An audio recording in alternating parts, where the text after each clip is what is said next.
ప్రొద్దుటూరు రెండవ బొంబాయికి ప్రసిద్ధి. అటువంటి ప్రొద్దుటూరును అసాంఘికమైన కార్యకలాపాలకు అడ్డా చేసింది వైఎస్ఆర్ కాంగ్రెస్ పార్టీ నాయకత్వంలో రాచమల్లు శివప్రసాద్ రెడ్డిని ఎమ్మెల్యే.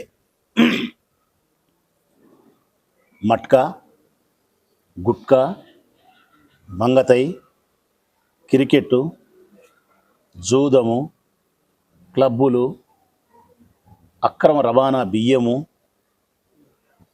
గంజాయి, ఇవన్నీ ప్రొద్దుటూరులో విస్తృతంగా ఉన్నాయి.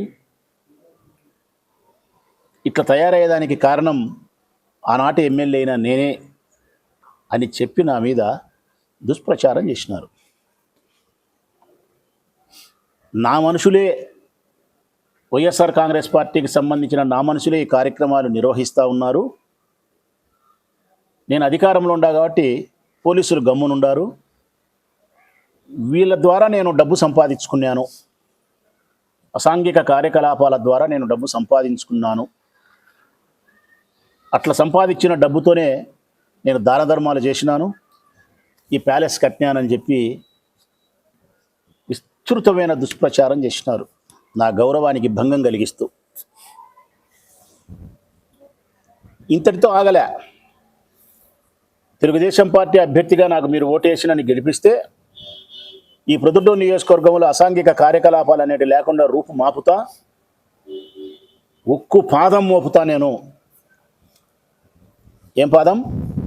ఉక్కు పాదం మోపుతా.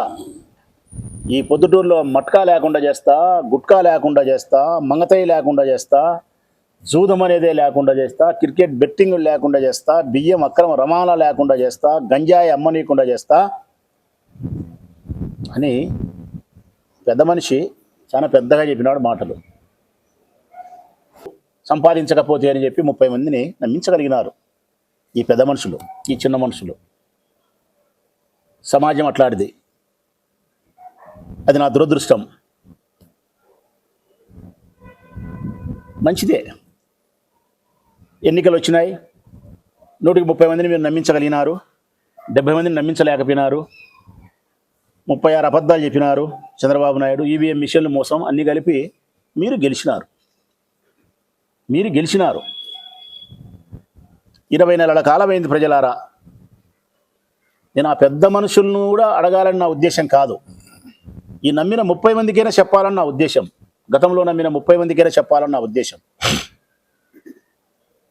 ఈ ఊరి ప్రజల ద్వారా తెలుగుదేశం పార్టీని ప్రశ్నించాలని నా ఉద్దేశం, మీ మీ మీ ప్రయోజనాల కోసం. 20 నెలలు అయింది మీరు అధికారంలోకి వచ్చి. నేను అడుగుతా ఉన్న ప్రొద్దుటూరు పట్టణ ప్రజల వైపు నుంచి నంద్యాల వరదరాజిరెడ్డి గారిని అడుగుతా ఉన్నా, అధికారంలో ఉండారు మీరు పెద్ద ఆయన, నీ చేతికి అధికారం వస్తే ఉక్కు పాదం మోపి అసాంఘిక కార్యకలాపాలను రూపు మాపుతా అని చెప్పినారు మీరు. నేను అడుగుతా ఉన్నా ఇప్పుడు నెమ్మదిగా, మట్కా లేదా ఈ ఊర్లో? మరి మట్కా లేకుండా చేసినావా వరదరాజిరెడ్డి గారు? మరి ఇప్పుడు ఈ మట్కా కంపెనీల దగ్గర నుంచి నీ కుమారునికి ఎన్ని లక్షల రూపాయలు ప్రతి నెలా వస్తూ ఉన్నాయి? ఎన్ని లక్షలు నీ కుమారునికి ప్రతి నెలా వస్తున్నాయి? మట్కాని ఎందుకు అరికట్టలేకపోయినావు నువ్వు? ఎందుకు పేద ప్రజలు మట్కాకు బానిసలైపోయి సర్వనాశం సంసారాలు అవుతా ఉంటే నువ్వు అసెంబ్లీలోకి పోయి అసెంబ్లీలో పాల్గొన్నా అని చెప్పి ఫోటోలు పెట్టుకుంటావా? ఏమంటారు దాన్ని? ఇన్స్టాగ్రామ్ అంటారా ఏమంటారో మరి తెలియదు. ఇన్స్టాగ్రామ్లో ఫోటోలు పెట్టుకుంటావా? నేను కొత్తగా ఎమ్మెల్యే అయినావా ఫోటోలు పెట్టుకోవడానికి? 6 సార్లు ఎమ్మెల్యే అయినావు అంటే ఈ ఊరి ప్రజలు నా ఉనికిని గుర్తించండి అని నీ యావా. నాకు 85 ఏళ్ళు వచ్చినాయి కాబట్టి నేను అసెంబ్లీకి పోలేదు అనుకుంటారేమో.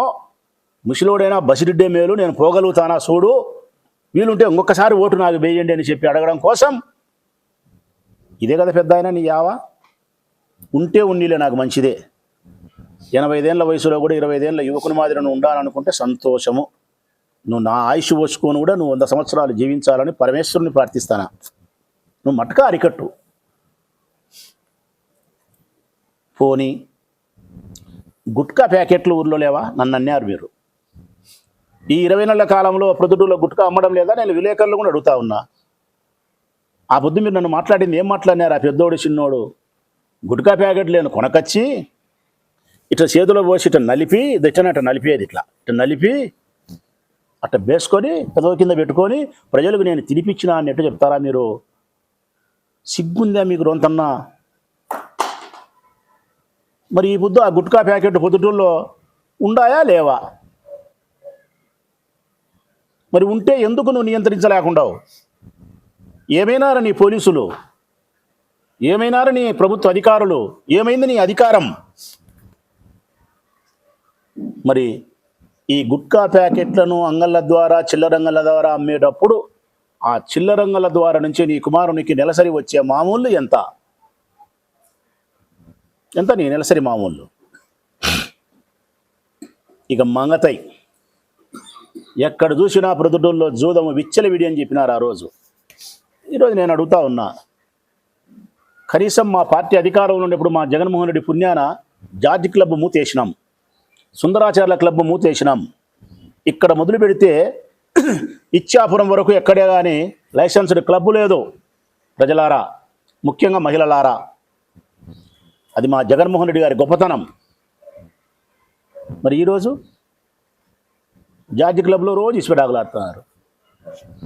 రోజు మొన్న ఒకసారి ఏదో పోలీసు వాళ్ళు పోయి రైడ్ చేసి పట్టుకున్నారంటే నేను ఆ రోజు గొప్పగా కితాబ్ ఇచ్చిన పోలీసు వాళ్ళకు. పర్వాలేబ్బా, కనీసం 19 నెలల తర్వాత అయినా మా పొద్దుటూరు పోలీసు వాళ్ళకు కనువిప్పు కలిగింది, జార్జి క్లబ్ మూతేసినారు అని చెప్పినా. మళ్ళీ 4 రోజులకేనంట, 4 రోజులు. వరదరాజరెడ్డి మేనల్లుడు మార్తల సుధాకర్ రెడ్డి పీపీ గారు, ఆయన క్లబ్ మెంబరు, ప్రెసిడెంటో పాడో. ఆయన పీపీ కాబట్టి, వరదాడి అల్లుడు కాబట్టి పోలీసు వాళ్ళతోనూ మాట్లాడి, సిఐలతోనూ మాట్లాడి ఏదో మా వాళ్ళు చిన్న ఆట ఆడతారు, పెద్ద ఆట ఆడతారని చెప్పి మళ్ళీ స్టార్ట్ చేసినారు. ఆడడం లేదా జార్జి క్లబ్లో? నేను అడుగుతా ఉన్నా వరదరాజరెడ్డి గారిని, పోలీసు వాళ్ళను, జార్జి క్లబ్లో మేము ఉన్నప్పుడు జూదం ఆడకుండా పోవడానికి కారణం మేము పోలీసులకు స్వేచ్ఛనిచ్చి వద్దని చెప్పినాం కాబట్టి. మరి ఆ పొద్దు ఆడడానికి వాళ్ళకి ఏదైనా అవకాశం, చట్టం ఉంటే, అంతమంది లాయర్లు ఉండేవాళ్ళు, అంతమంది పెద్ద మనుషులు ఉండేవాళ్ళు, జూదం ఆడరా? చట్ట ప్రకారం వాళ్ళకు ప్రొవిజన్ ఉంటే. మరి మా ప్రభుత్వంలో జూదం జార్జి క్లబ్లో ఆడనప్పుడు చట్ట ప్రకారం ఆడే అర్హత లేదని మరి మీ ప్రభుత్వంలో ఏ విధంగా ఆడతారు? వారం కిందట మీరు ఎందుకు పట్టుకొని కేసు పెట్టినారు? వారం తర్వాత మళ్ళీ జూదం ఎందుకు ఆడుతున్నారు? నీ మనుషులు వచ్చి, నీ బంధువులు వచ్చి జార్జి క్లబ్లో ఇసుపెటాకులు ఆడుకుంటామంటే జమ్మలమడుగులు ఆడుతున్నారు, ఇంకో చోట ఆడుతున్నారు. పొద్దుటూరులో ఆడుకుంటే ఏం తప్పు ఉంది? పొద్దుటూరులో కూడా ఆడుకుంటారని మీరు ఎస్పీతో మాట్లాడతారా? అంతకుముందుండే ఎస్పీతో. మంగతాయి ఆడడం లేదా ఈ పొద్దుటూరులో? నేను అడుగుతా ఉన్నా వరదరాజరెడ్డి గారిని, ఎక్కడ ఆడుతున్నారో చెప్పమంటే పోలీసులకు నేను బహిరంగంగా చెప్తా. ఏ అపార్ట్మెంట్లో ఆడుతున్నారో చెప్తా, ఏ పెద్ద మనుషుల సమక్షంలో జూదం ఆడుతున్నారో చెప్తా, ఎవరు మేజులు ఎత్తుకుంటున్నారో చెప్తా, వరదరాజరెడ్డి కుమారుని కొండారెడ్డికి ఎంత భాగాలు ఇస్తున్నారో నేను చెప్పగలుగుతా. మంగతై బ్రహ్మాండంగా జరుగుతుంది, రమ్మి బ్రహ్మాండంగా జరుగుతుంది. బహిరంగంగా జార్జి క్లబ్లోనే ఇసుపెటాకులు ఆడుతున్నారు. మొన్న మూతేపించిన పోలీసు అధికారులు ఈ బుద్ధిందుకు జార్జి క్లబ్లో ఆడడానికి అనుమతి ఇచ్చినారు. నాడు లేని చట్టం నేడు చట్టం ఉందా? ఏదో ఒకటే తేల్చండి పోలీసు వాళ్ళు, జార్జి క్లబ్లో ఇసుపెటాకులు ఆడొచ్చునా ఆడకూడదా? చట్టం ఉంది, ఆడొచ్చు అంటే చట్టం ఉందని చెప్పి ఆడిపియండి, చట్టం లేదంటే చట్టం లేదని ఆడిపియాకండి. శ్రీవారికి ప్రేమ లేఖల సినిమాల మాదిరి పెళ్లి పెళ్లి కొడుకు చేసుకుంటా, పెళ్లి అంటేనే చీర కట్టు కట్టు కట్టు అనడం, పెళ్లి క్యాన్సల్ ఎంతంటే చీర ఇప్పు ఇప్పు ఇప్పు అనడం. సేమ్ ఇట్టేంది మీ కామెడీ పోలీసు వాళ్ళది. అధికార పార్టీ ఎమ్మెల్యే అయిన వరదరాజరెడ్డికి అనుకూలంగా జార్జి క్లబ్లో జూదం నిర్వహించడానికి పోలీసులు సహకరిస్తున్నారు. గంజాయి పోయింది, బాగానే ఉంది. అక్రమ రవాణా బియ్యం, ఇదైతే చౌక దుకాణంలో బియ్యం తీసుకొని, చౌక దుకాణం డీలర్ మీ వాళ్ళే, అంత తెలుగుదేశం పార్టీ డీలర్, నీ సానుభూతి పరులు నీ వాళ్ళే, బియ్యం తీసుకొని ఇదిగో ఇట్లా ఇట్లా ఇచ్చి మనిషికి, లబ్ధిదారునికి మళ్ళీ ఆ వారు వచ్చి తీసుకొనన్నా తీసుకోవాలా కనీసం. అటకు లేదు, నీకు 20 కేజీలు వచ్చాది, 10 రూపాయలు 200 లెక్క తీసుకోమ్మా, 200 ఇవ్వడం. అన్నీ 20 కేజీలు ఉంటాయి. మొత్తం అంతా లోడు మొత్తం తీసుకుపోయి, అట్టే లోడు కూడా దించేది లేదు, తీసుకుపోయి నల్లబజారుకు అమ్ముతున్నారు. నీ కౌన్సిలర్లు అమ్ముతున్నారు, మీ కౌన్సిలర్లు. రామాంజనేయుడు అనే కౌన్సిలర్ అమ్ముతున్నాడు, మురళి అనే మీ కౌన్సిలర్ అమ్ముతున్నాడు, మీ వాళ్ళే అమ్ముతున్నారు. స్టోర్ డీలర్లు మీ వాళ్ళే, బియ్యం రవాణా చేసేది మీ వాళ్ళే. కేసులు పెట్టినారు, చెప్పినాం నియంత్రించినారా? నియంత్రించాలి. మరి దీంట్లో కొండాడికి ఎంత లాభం, ఎంత వాటా? మరి అక్రమ రవాణా బియ్యాన్ని ఆపు. నువ్వు పేదవారికి అందాల్సిన బియ్యాన్ని మీ బొక్కసంలోకి వేసుకుంటున్నారు కదా మీ వాళ్ళు. మీరేం ఆపలేదే? నువ్వు 6 సార్లు ఎమ్మెల్యే, వ్యవస్థల గురించి బాగా తెలిసిన వానివి, పెద్ద మనిషివి. ఇది ఓనీలే. కొత్త సంస్కృతి తెచ్చినారు మళ్ళీ ఇప్పుడు. వీళ్ళే తెలుగుదేశం పార్టీ వాళ్ళే ఇప్పుడు. పెద్ద ఆయన హయాంలో కొత్తది, ఎప్పుడూ లేని సరికొత్త వ్యసనం, అద్భుతమైన సుఖాన్ని ఇస్తుంది ఇది పెద్ద ఆయన మీరు ఎప్పుడు మతికి పెట్టుకోవాలా. సరికొత్త సుఖాన్ని అందిస్తున్నాడు. రేవు పార్టీలు. ఇది అన్న హైదరాబాద్లో ఉన్నాయి, అది పొద్దుటూరులో లేదు ప్రజలారా. రేవు పార్టీ అంటే మన తెలుగు తెలియదు. ఏంది బై రేవు పార్టీ? రాచమల్లి చెప్తారని అనుకుంటారు చాలా మంది. రేవు పార్టీలు అంటే ఊరికి 2 ఎలపటికి పోయి కొద్దిగా, అంటే మన అయ్యప్ప స్వామి గుడి అట్లా పోయి వెనకపక్కకు పోయి లక్షణంగా ప్రభుత్వ స్థలాలు ఉంటే ఆక్రమించుకొని పెద్ద పెద్ద బిల్డింగులు కట్టుకొని 2 ఎకరాలు 4 ఎకరాలు 5 ఎకరాలు స్విమ్మింగ్ పూల్ పెట్టుకొని ఒక ఆదివారమో శనివారమో అంతా 30-40 మంది ఆడోళ్ళు మగోళ్ళు గ్యాంగ్ తయారైపోయి పెద్ద పెద్ద సౌండ్లు పెట్టి గంజాయి దాగి మందు దాగి వ్యభిచారం చేసి స్విమ్మింగ్ పూల్లో ఈత కొట్టి తెల్లవారు వస్తారు. సాయంకాలం 6 గంటలకు పోతే ఎప్పుడో చీకట్లో 6కో 7కో 9కో పోతారు. వాళ్ళ పిల్లలు మెట్టుతో కొట్టక అట్లా తయారైనారు. మరి ఈ రేవు పార్టీల యొక్క సంస్కృతికి శ్రీకారం చుట్టింది ప్రొద్దుటూరులో ఇప్పుడే. అయ్యప్ప స్వామి గుడి వెనకాలకు పోతే ప్రభుత్వ భూములన్నీ ఆక్రమించి రేవు పార్టీలు జరుగుతున్నాయి. ఆ స్థానికంగా ఉండే వాళ్ళం పోయి పోలీసులను అడగబోను మహిళలను. ఆదివారం వస్తే మేము బతకలేకపోతున్నాం, పెద్ద పెద్ద సౌండ్లు పెట్టి పాటలు, డ్యాన్సులు, వ్యభిచారము, ఆడవాళ్ళు, స్విమ్మింగ్ పూళ్ళు, ఈతలు, మందులు, వినోదాలు, విందు భోజనాలు అని చెప్తున్నారు ఆడవాళ్ళు. నేను చెప్పేది అబద్ధమైతే పోయి అధికారులను కలుసుకోమన్నాడా. ఇదంతా చేసేది ఎవరంటే కనుక తెలుగుదేశం పార్టీకి సంబంధించిన వరదరాజరెడ్డి మనుషులు, కౌన్సిలర్లు. ఈ ఎవరు చేస్తున్నారని చెప్పాల్సిన అవసరం లేదు ప్రజలారా. నేను బియ్యం అమ్మినా వాళ్ళే ఉంటారు, రేవు పార్టీలైనా వాళ్ళే ఉంటారు, మటక ఆడిపించినా వాళ్ళే ఉంటారు, క్రికెట్ బెట్టింగ్లైనా వాళ్ళే ఉంటారు. క్రికెట్ బెట్టింగ్ ఉంది మళ్ళీ అదొకటి. ఇది పెద్దగా మాట్లాడినారు ఆ రోజు నన్ను. ఈరోజు క్రికెట్ బెట్టింగ్ నిర్వహించే విషయంలో సాక్షి పేపర్ రాసింది, ఈనాడు పేపర్ రాసింది. నేను చెప్పినది కాదు. గతంలో అయితే క్రికెట్ బెట్టింగులు నిర్వహించే నిర్వాహకులు బెంగళూరు, గోవా, హైదరాబాదు, చెన్నై, శ్రీలంక ఇట్లాంటి చోటుకు పోయి నిర్వహించే వాళ్ళు. పోలీసులు అంటే భయం ఉండేది వైఎస్ఆర్ కాంగ్రెస్ పార్టీలో. ఈ తెలుగుదేశం పార్టీ అధికారం వచ్చినాక ప్రొద్దుటూరు నియోజకవర్గంలో క్రికెట్ బెట్టింగ్ నిర్వహించే నిర్వాహకులు, ప్రధానమైన కోట్లకు సంపాదించే నిర్వాహకులందరూ కూడా యథేచ్ఛగా ప్రొద్దుటూరు నుండి క్రికెట్ బెట్టింగ్ నిర్వహిస్తున్నారు అని చెప్పి రాసినాయి పత్రికలు. యథేచ్ఛగా